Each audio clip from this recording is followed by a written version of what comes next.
我哋由英國返到亞洲，喺沙漠中央，環境惡劣，但亦都有人喺度定居同埋生活。經過咗幾十年嘅冷戰以及漫長嘅科技競賽，呢個帝國壓倒咗其他國家，繼登月之後宣布向火星殖民。呢項絕世工業震驚全球。人類登月之後嘅20年，有2000年歷史嘅中華帝國向世界展示佢文明嘅偉大。呢個時代號稱中華世紀。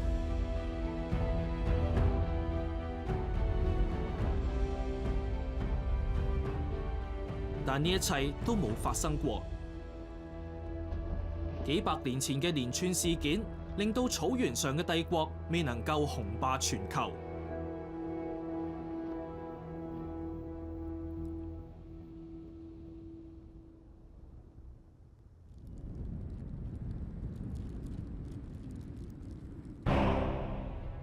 公元1174年，蒙古一位酋長俾敵對部落毒殺，喺個仔面前死亡。佢個仔叫做鐵木真。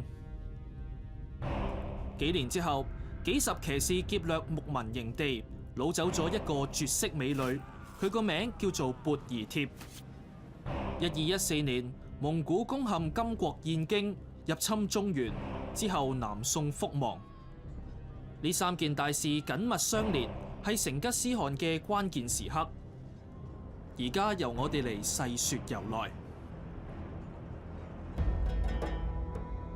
蒙古位於亞洲中部，北有北極圈，而南面就係戈壁沙漠。氣候極端，環境惡劣，但亦因為咁樣，令人練成不屈性格。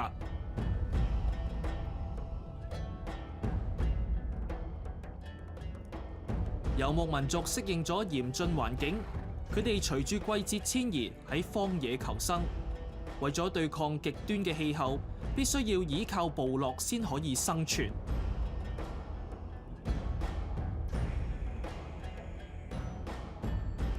喺呢種環境入邊，全族必須要團結先可以捱過寒冬。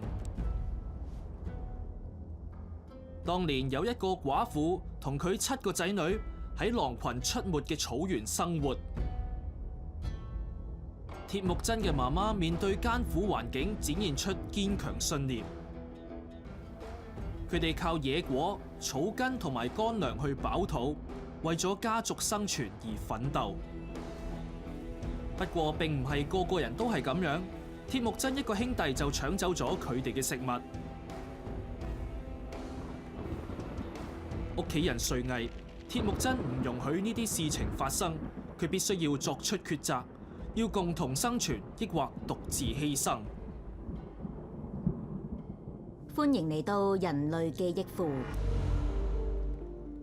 喺呢度，我哋可以穿越時空，分析同比較幾千年嚟嘅歷史事件，從中吸取教訓。如果當年鐵木真嘅爸爸冇俾人殺死，佢嘅人生又會係點呢？喺爸爸享盡天年之前，佢可能唔會有任何成就，因為大樹好遮陰，旁邊嘅嫩芽只會默默成長。要理解成吉思汗複雜嘅性格，就一定要明白佢嘅童年經歷。鐵木真出世之前，佢嘅媽媽係由爸爸喺其他部落搶過嚟。當鐵木真只得3歲嘅時候，已經開始學騎馬。到5歲唔係讀書，而係用弓箭射鳥、殺羊捕獵。9歲嘅時候，爸爸被殺死。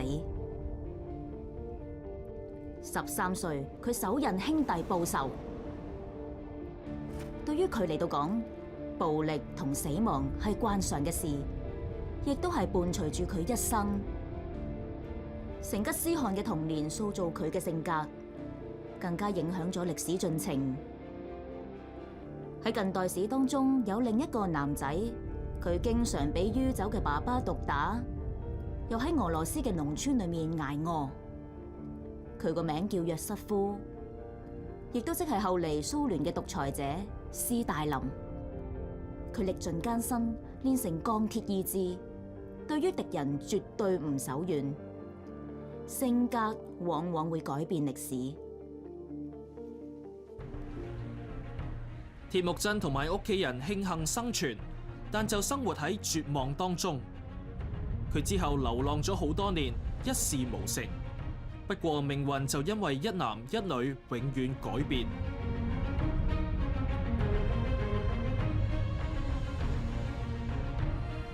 其中一個係扎木合，鐵木真嘅童年好友，後嚟結為安踏。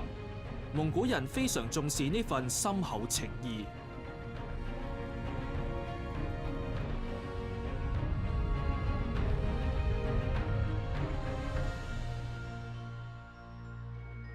但對於鐵木真嚟講，至關重要嘅人仲未出現。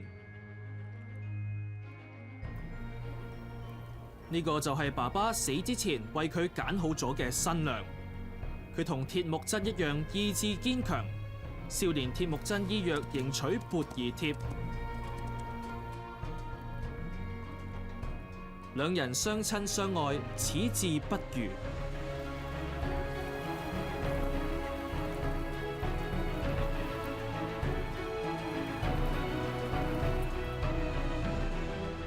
缽兒帖深得丈夫喜愛，佢聰明睿智，雄辯滔滔。鐵木真對缽兒帖言聽計從，夫妻兩個人過住幸福嘅生活。但係好景不常，有一日佢哋俾其他部落突襲，原來係因為上一代嘅恩怨。蒙古人有仇必報，少年鐵木真要為父親嘅行為負責。面對強敵，佢要喺瞬間作出抉擇，一係留低保護妻子而戰死，一係就先避風頭，任由缽兒帖被俘虜。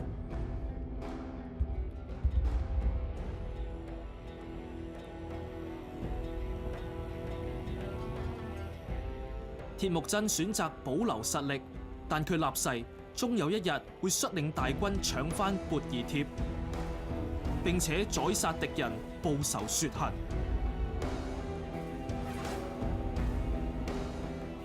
蒙古人對羞辱銘記於心，但鐵木真無能為力，因為冇戰士追隨。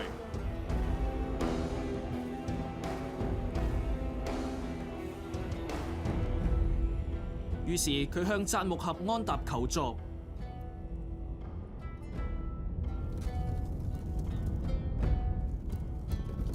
當時鐵木真羽翼未豐，但扎木合已經係部族嘅領袖，佢同意協助安踏。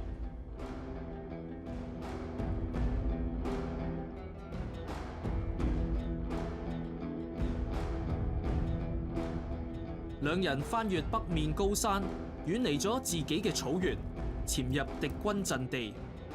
蒙古人對羞辱銘記於心，今次鐵木真要搶翻缽兒帖。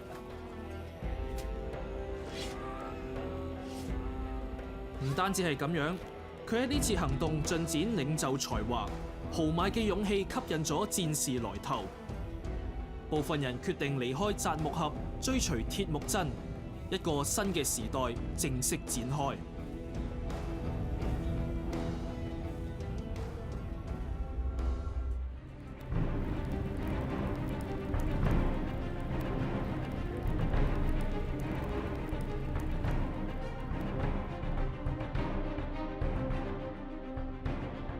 當時中亞草原由好幾個唔同部族組成，彼此各不相讓，互相交鋒。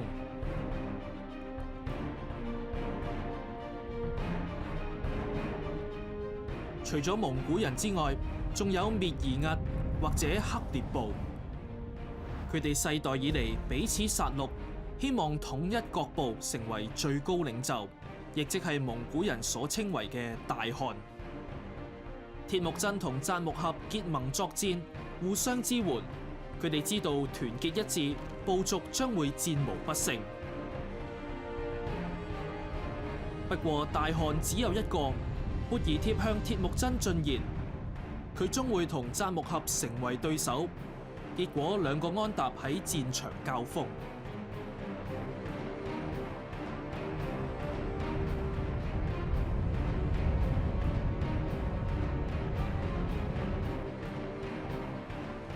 扎木合驍勇善戰，但唔係一個好嘅領袖。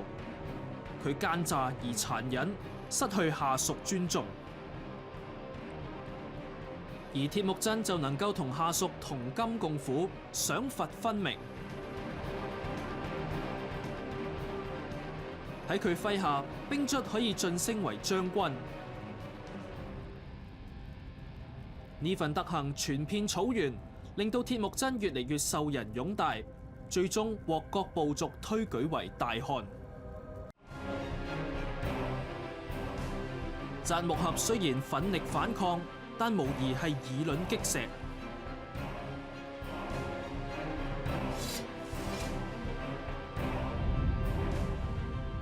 鐵木真而家控制全個蒙古，佢進一步成為最高領袖成吉思汗。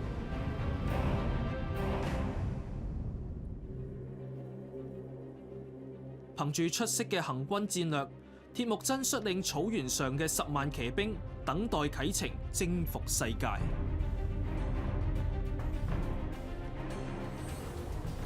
喺蒙古語裏面冇戰士呢個詞語，因為所有14到60歲嘅男人都係戰士。呢個游牧民族每4人就有1人要行軍作戰。蒙古人嘅騎射係天下無雙，佢哋嘅雙彎弓更加係最犀利嘅武器，射得最遠最快。1415年阿金庫爾戰役，英軍嘅弓箭手每分鐘射出12箭，已經重創法國騎兵。蒙古弓箭手喺受訓之後，每分鐘射到超過20幾箭，係英軍嘅2倍。蒙古騎兵非常激動，就好似拿破崙咁講，軍隊嘅實力係數量乘以速度。蒙古戰士幾百年前已經明白咗呢個道理。每日馳騁近100公里，為大汗傳信嘅騎士更加係奔走如飛，每星期路程超過1000公里，日夜同戰馬為伴。蒙古人嘅軍事策略類似係北美印第安土著咁，分頭推進，共同攻擊。蒙古人防不勝防，避免正面交鋒。佢哋專設陷阱誘敵，喺安全嘅距離攻擊你，冇人睇到佢哋接近你。不過所有人都知道佢哋喺度進攻緊。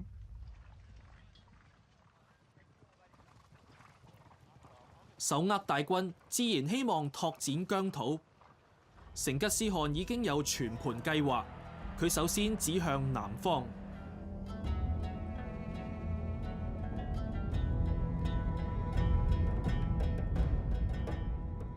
蒙古同埋漠北各部族緊密相連，中國歷朝利用分化戰略以圖和平共存。但成吉思汗統一蒙古各部之後，終於等到復仇嘅機會。幾年之間，佢哋先攻西夏，然後滅金，一時間冇辦法攻克城池，就威逼工匠製造攻城武器。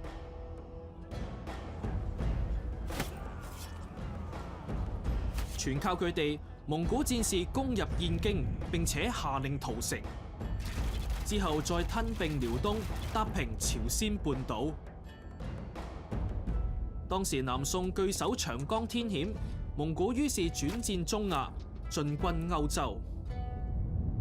一時間，歐亞大陸戰火連天，蒙古鐵騎令人聞風喪膽。短短幾年，成吉思汗就建立咗史上最龐大嘅帝國，西至伊朗，東至朝鮮，統治幾千萬人。喺呢個時代，歐亞兩洲商業發達，東西貿易空前繁榮。1000萬平方英里，超過1/4全球陸地，史上就只有大英帝國版圖可以媲美到。成吉思汗統一嘅蒙古最初只得90萬人口，不過帝國太大，亦都往往難以管治。好似亞歷山大大帝嘅疆土咁，有超過200萬平方英里。不過喺佢死後幾年就好快土崩瓦解。又例如拿破崙曾經統治7000萬人，雄踞歐洲。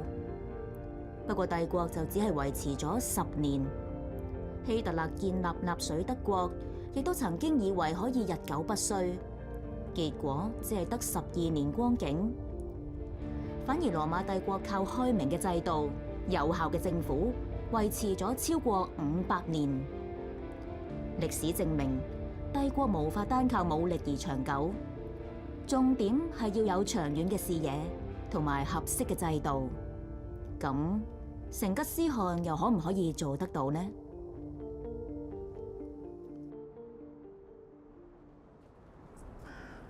征戰多年，筋疲力竭，成吉思汗最終喺72歲逝世。佢一生攻城無數，令數以10萬人死亡。當時流傳一句說話，話蒙古人會摧毀一切唔理解嘅文明。或者成吉思汗無意征服世界，只係希望收返蒙古人嘅土地。但諷刺嘅係，征戰頻頻，亦都摧毀咗佢嘅國家。因為蒙古人長年喺外邊征戰，令到本身嘅人口更加稀少。成吉思汗逝世，但係蒙古人繼續征戰，希望延續佢嘅大業。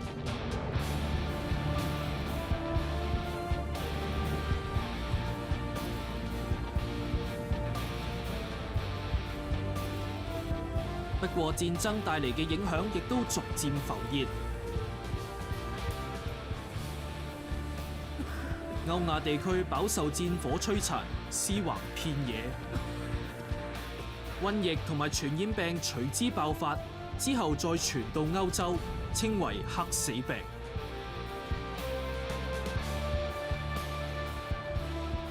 喺中世紀，蒙古帝國打通歐亞貿易渠道，但亦都將病毒傳遍歐洲。入侵城市，毒害鄉村，4年之內，黑死病殺害歐洲1/3人口。歐洲經歷咗200年先至恢復元氣，但呢一個又係另一個故事。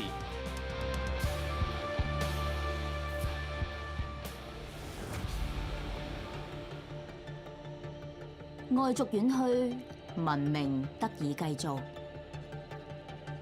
蒙古人入侵中國嘅規模空前龐大，不過其實自古已經有匈奴、蒙古等外族，自古喺漠北馳騁。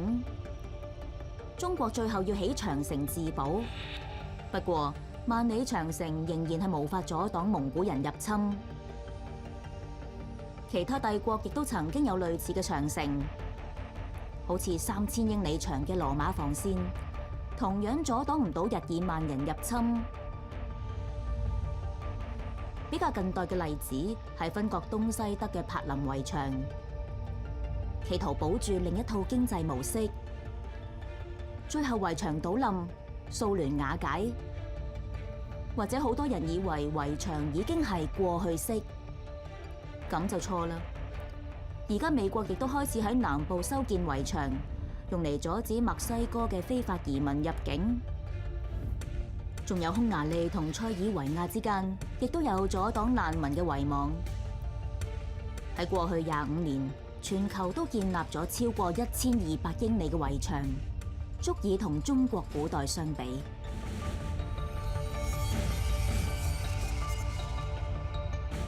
不過歷史證明，圍牆係保護唔到國家。明朝雖然有長城做守衛，一樣係俾滿清佔據。而蒙古牧民征服中土之後，亦適應咗安定嘅生活，逐漸淡忘草原上嘅習慣。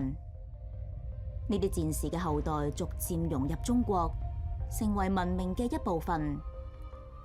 過住唔需要再逐水草而居嘅日子。文明嘅武器冇征服者咁快，有嘅反而係時間。